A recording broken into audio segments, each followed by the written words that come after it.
Chapter number 2, Semantics by F.R. Palmer. Sentence क्या है? इससे पहले हमने डिस्कस किया कि वर्ड क्या है, वर्ड लेवल क्या है, लेकिन अब हम डिस्कस करेंगे कि व्हाट इज़ अ सेंटेंस। अच्छा जी, अब सेंटेंस की डिस्कशन स्टार्ट करने से पहले हमें ये पता होना चाहिए कि बेसिकली लैंग्वेज जो है उसका पर्पस क्या है, उसका मकसद क्या है। सो लैंग्वेज उसका बेसिक पर्पस है डिलीवरी ऑफ थॉट, कि आपके माइंड में जो थॉट्स चल रही हैं आप उनको डिलीवर करते हैं किस तरह से, वो उसका बेसिक पर्पस है। अब एक लैंग्वेज में आपके पास डिलीवरी ऑफ थॉट के लिए दो टाइप होती हैं, इधर इट इज़ रिटन और इट इज़ स्पोकन, कि या तो वो रिटन फॉर्म में होगी या वो स्पोकन फॉर्म में होगी आपकी जो थॉट डिलीवरी है, ठीक है। तो या तो वो रिटन फॉर्म में होगी या वो स्पोकन फॉर्म में होगी। अब क्या है कि जो डिलीवरी ऑफ थॉट है वो एक डिलीवरी ऑफ कंप्लीट आइडिया है। ऑब्वियसली जब एक आपकी थॉट है तो वो आपका एक कंप्लीट आइडिया है, ठीक है। तो उसको जब आप डिलीवर करते हैं तो it is delivered in sentence, वो एक प्रॉपर सेंटेंस की फॉर्म में डिलीवर होता है। Without the proper structure of a sentence an idea might not be delivered, कि एक आइडिया शायद पॉसिबली एक आइडिया डिलीवर प्रॉपरली ना हो सके, जस्ट बिकॉज कि वहाँ पे जो आपका मामला है आपने उसकी सेंटेंस की स्ट्रक्चर ठीक नहीं की। अच्छा जी, लेकिन तब क्या करें जब हमारा जो सेंटेंस है वो कम्प्लेक्स हो। कम्प्लेक्स सेंटेंस का मतलब है कि दो या दो से ज़्यादा फ्रेजेस हों। तो उस सूरत में क्या किया जाए कि जब हमारा जो है सब्जेक्ट है वो कॉम्प्लेक्स हो, उसमें हमें क्या करना है कि no matter if it is complex और कंपाउंड और सिंपल, फ़र्क पड़ता ही नहीं है इस चीज़ से कि हमारा जो सेंटेंस है वो सिंपल है, कंपाउंड है या कॉम्प्लेक्स है। हर सेंटेंस मीनिंगफुल होता है, हर सेंटेंस का अपना मतलब होता है। इस चीज़ से फ़र्क नहीं पड़ता कि उसमें कितनी क्लॉजेज हैं, कितने फ्रेजेस हैं। अब फॉर एग्जांपल हम ये सेंटेंस ले लेते हैं कि the weather is very hot since I came from Islamabad. अब इसमें दो हमारे पास पार्ट्स हैं। एक है फर्स्ट आइडिया जिसमें हमारे पास क्या है कि वेदर को डिस्कस किया जा रहा है कि वेदर कैसा है। दूसरा जो है हमारे पास वो क्या है कि time, specified time period discuss किया जा रहा है कि when I came from Islamabad. Islamabad से वापस आने का स्पेसिफाइड टाइम पीरियड डिस्कस किया जा रहा है, ठीक है। तो यहाँ पे एक सेंटेंस में हमारे पास दो चीज़ें डिस्कस हो रही हैं। पहला क्या है कि आइडिया ऑफ वेदर, दूसरा क्या है कि आइडिया ऑफ टाइम। लेकिन स्टिल ये एक कंप्लीट मीनिंगफुल सेंटेंस है।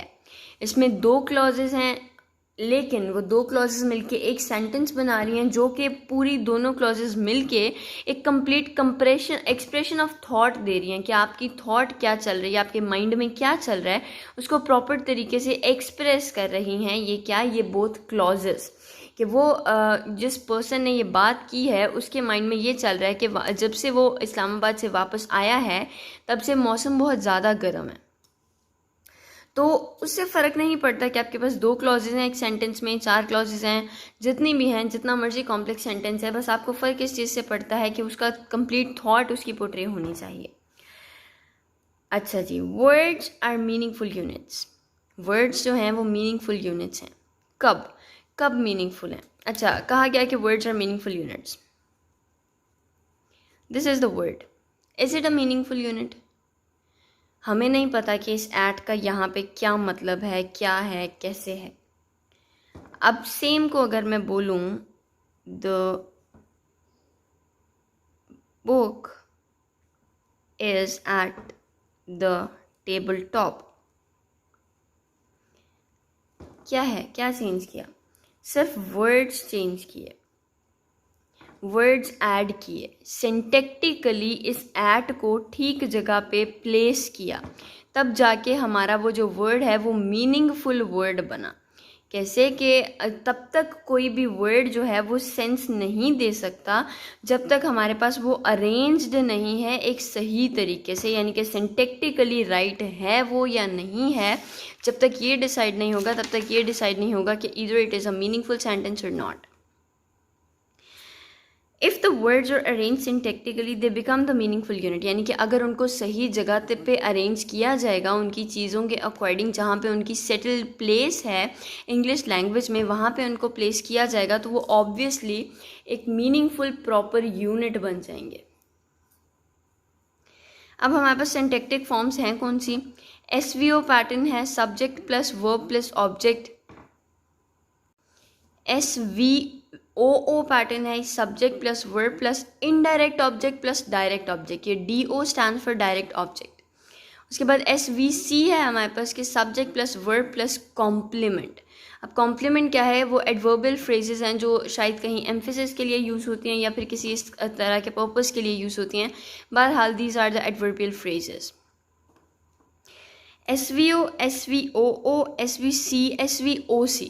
अब यहाँ पे जो C है कॉम्प्लीमेंट है वो सब्जेक्ट का कॉम्प्लीमेंट है, लेकिन SVOC में जो कॉम्प्लीमेंट है वो ऑब्जेक्ट का कॉम्प्लीमेंट है, क्योंकि उसमें O पहले साथ आया है तो वो ऑब्जेक्ट का कॉम्प्लीमेंट बन जाता है। We have to follow this rules for the proper syntax, कि हमें इन स्ट्रक्चर्स को फॉलो करना पड़ेगा फॉर अ प्रॉपर सेंटेक्स। एक सेंटेक्स को प्रॉपर कहने के लिए, एक सेंटेंस को सिंटैक्टिकली राइट बोलने के लिए हमें इन चीज़ों को यूज़ करना पड़ेगा।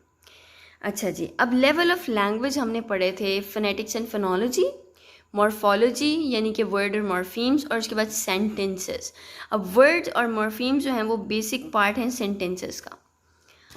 नॉम चॉम्स्की ने 2 कॉन्सेप्ट्स दिए थे हमें। पहला कॉन्सेप्ट था सरफेस स्ट्रक्चर का, दूसरा कॉन्सेप्ट था डीप स्ट्रक्चर का।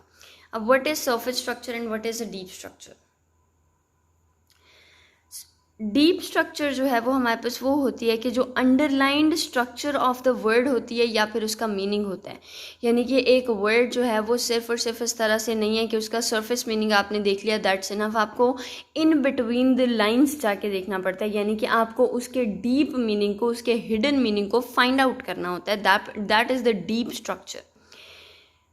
कि what is the basic purpose, के पर्पस क्या है उसको राइट करने का, उस सेंटेंस को लिखने का, बनाने का बेसिक पर्पस क्या है?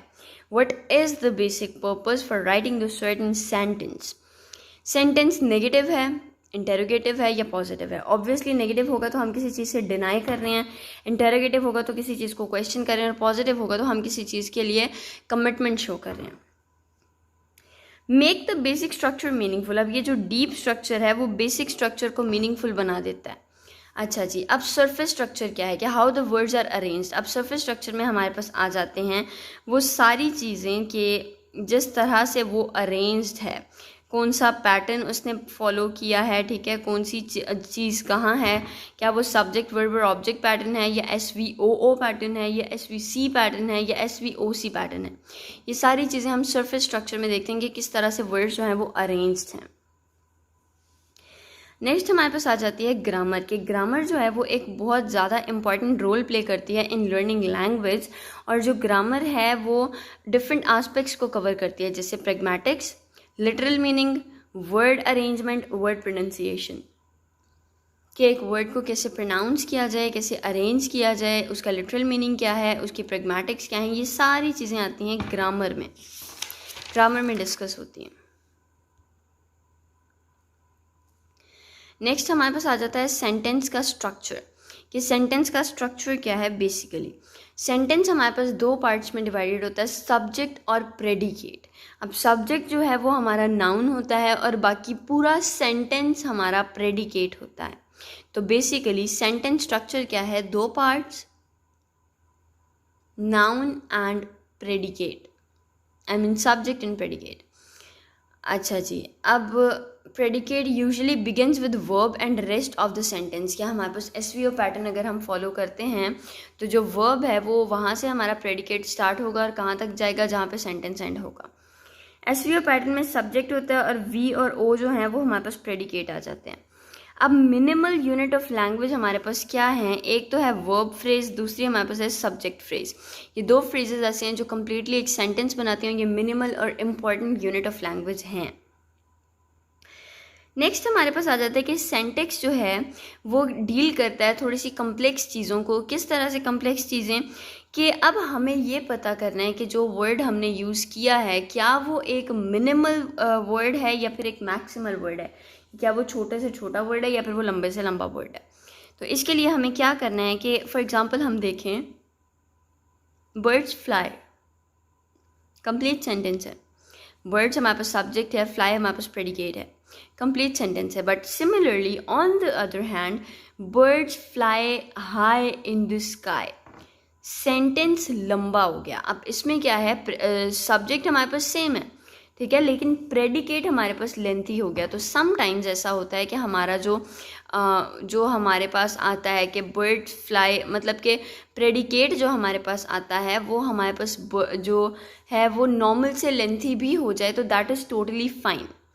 अब क्या है कि बेसिक सेंटेंस स्ट्रक्चर जो है वो वर्ड्स पे डिपेंड करती है कि किस तरह से वर्ड्स अरेंज्ड हैं, क्या वर्ड्स मीनिंग दे रहे हैं या नहीं दे रहे, या क्या ये सारी चीज़ें डील होती हैं किसमें, बेसिक सेंटेंस स्ट्रक्चर में। समटाइम्स ऐसा होता है कि हम बहुत ही छोटा सा वर्ड यूज़ करते हैं for the replacement of a whole sentence. For example coming, are you coming, is she coming, if she is coming, इन सारी फ्रेजेस के लिए हमने एक कॉन्सेप्ट, एक सेंटेंस यूज़ कर लिया। Meaning of word changes according to the context, के कॉन्टेक्स्ट चेंज हुआ तो meaning of the word change हुआ। अब ये कॉन्टेक्स्ट चेंज होने में हमारे पास 3 जो फैक्टर्स हैं वो रोल प्ले करते हैं, पैरालिंग्विस्टिक फीचर्स, पैरासोडिक फीचर्स और नॉन लिंग्विस्टिक फीचर्स। अब पैरालिंग्विस्टिक फीचर्स आपकी बॉडी मूवमेंट, आपके एक्सप्रेशंस हैं। उसके बाद हमारे पास आ जाती है एलिप्सिस। अब एलिप्सिस हमारे पास क्या है, बेसिकली जब हम कोई बात कर रहे होते हैं और उसमें से कोई एक्स्ट्रा बात को हम ओमिट कर देते हैं उसको एलिप्सिस बोलते हैं। फॉर एग्जांपल अब हमने ये देखा कि एक लड़की को कोई पूछ रहा है कि आर यू कमिंग, उसके बदले सिर्फ वो एक्सप्रेशन के साथ पूछ रहा है कमिंग, दैट्स इट। उसने उस एक्सप्रेशन में ही अपना पूरा क्वेश्चन पोर्ट्रे कर दिया। तो omission of words and adding expressions, are you coming को सीधा coming. So this was all about sentence and the structure of sentence. I hope you found this video useful, and if you find this video useful, just share it with your friends so that they can get the same information you got from this video. Thank you for watching.